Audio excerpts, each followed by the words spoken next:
Hello, hockey fans, and welcome to NHL Draft Pros. Shoots, he scores! On today's video, we're going to take a look at some of the risers and fallers from the 2025 NHL Draft Class. The season is young, but we still want to see who has been falling and who has been rising in the rankings. And if you want to see some highlight videos of some of these prospects, head over to NHL Draft Pros on YouTube. I have a bunch there and more to come. And can you please help the channel grow by hitting that subscribe and like button? I'd really appreciate it. All right, for this draft class, there's going to be a lot of movement up and down the rankings throughout the season. And so today we're going to look at a few of the risers and fallers. And so first, the risers early on. And at number one, I got Jack Murtagh.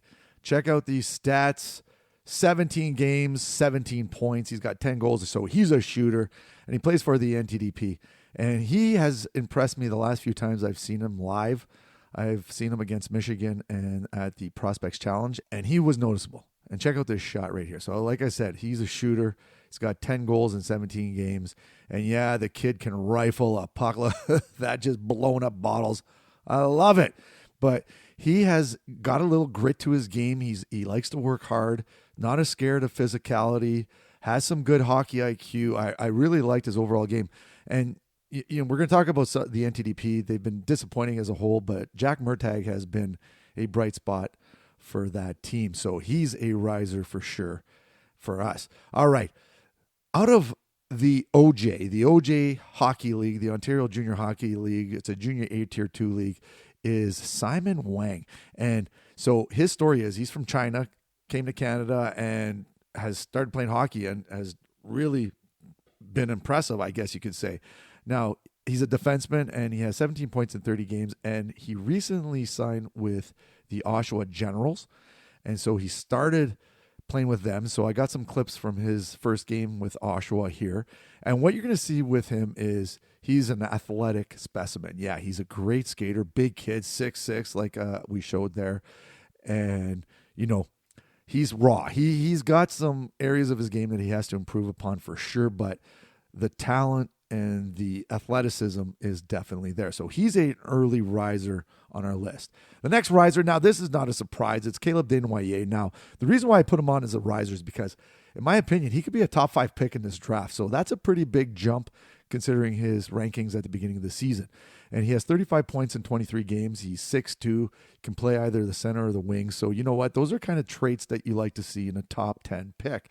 So, you know, the one thing that stands out with Caleb is he's got some good work ethic. He's got some good hands, decent shot. And yeah, you know, he looked good at the Prospects Challenge. I think a lot of people kind of saw that, you know, he has that potential. And he was on a top line with Misa and Martone, and those three clicked really well. So he's a riser for me in terms of, you know, where he was at the beginning of the season. You know, he was a top 20 pick, top 15. I got him possibly top 5 now. So big riser for me. All right, next on the list is Cameron Schmidt out of Vancouver in a dub. And I put him as a riser as well because recently Craig Button came out with his new rankings, and he had Cameron Schmidt 6th overall, his 6th top prospect. So that's unreal. And I mean, he is doing well in the dub. He's got 36 points in 23 games. Only problem is he's 5'7". And the NHL, well, you know what? There's never been a 5'7" prospect who's been drafted in the first round. Could Cameron Schmidt be the first one? Well, it remains to be determined. And the thing with him, you know, this is from the Prospects Challenge. Watch his shot. He can shoot a puck. So one thing that stands out right now is Cameron Schmidt can wire a puck. And yeah, he displayed it. I was at this game and I was just like, whoa. Yeah, that's bar down. Thank you very much. But shoot a puck. He's got, you know, a little good compete in him. Even though he's 5'7", he's not afraid to get in the dirty areas and work along the wall and go to the, you know, to the net, hit the middle of the ice. So yeah, you know what? If he was bigger, you know, we wouldn't be talking about this, but yeah, he's considered a riser. All right. Now, unfortunately, we got to get to the fallers and some of the players that have dropped a little bit. And the first one is Ivan Ryabkin. Yeah, you know what? His D-1 season was unreal. He was, you know, amongst the best, and, you know, Demidov and Mishkov and Ovechkin and all that. And then this year just kind of fell flat. Check this out. 9 points in 14 games in the MHL in the junior league. That's not impressive for a draft-eligible player in Russia. And he's 5'11", 200 pounds, so he's a big kid. But just not doing what he's supposed to be doing. He's been pretty lazy lately, I guess you could say. I mean, he does have the hands, he's got the skill set, but hasn't been putting it together this season just yet. So I don't know what's going on with Ivan Ryabkin, but we need to see more. And it's unfortunate because, in terms of skill at the beginning of the season, you could have considered him a top 10 kind of player. And he just hasn't been doing it. And he's been playing in the KHL and in the Supreme League with the VHL and hasn't been doing much there either. So I don't know what's going on with Ivan Ryabkin. I mean, there's still a lot of season left.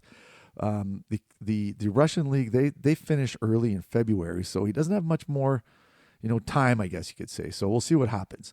Another one that I was hoping would have a really good season is William Moore from the NTDP.